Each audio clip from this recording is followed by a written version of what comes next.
I just sometimes can't help to think, listen, let's just say, have a conversation with, Series A company where maybe they don't have some of the like tools and resources that are readily available, meaning, maybe, someone to really help like pull data specifically. Let's just say that's not a strong suit of mine or skill set. Have you ever experienced anything where you maybe been in a particular project and have had limited resources? And I guess essentially, how do you approach that conversation, right? Or maybe like if you get to a certain place or a fork in the road, how do you navigate around that? Or are those some of the conversations that you typically would have up front, if you will?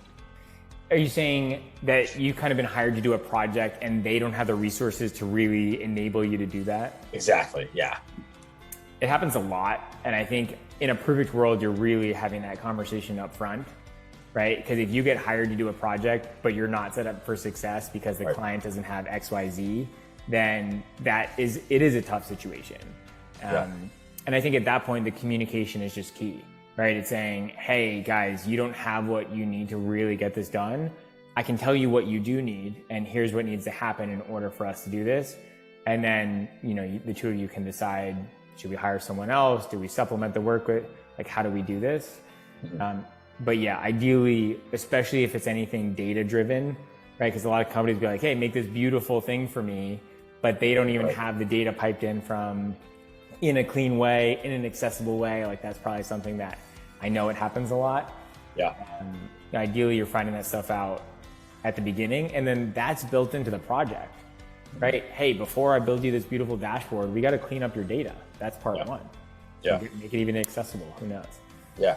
No, that's interesting. And then you mentioned one piece as well, because again, I'm still sort of thinking about this. It's still very new to me, but approaching it like you would, hey, being a full-time employee, right? So again, think of startups, think of Uber.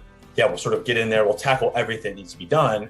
I guess, coming in as a consultant, my mind immediately goes, okay, well, I would have to focus here, but that's not necessarily the case, right? And so again, is there sort of anything that you've experienced or anything you maybe share with the group to say, okay, this is sort of where, you are, this is sort of your lane, and everything sort of outside of that view has to be within, conversations with different leaders and people, I guess, who can have a little bit more control within the org. Yeah. I mean, you're right. I think it's really important to stay within your lane, because anything you're doing outside of that lane, you should be getting paid more for, right? Got so it. If you can stay within the lane, ideal.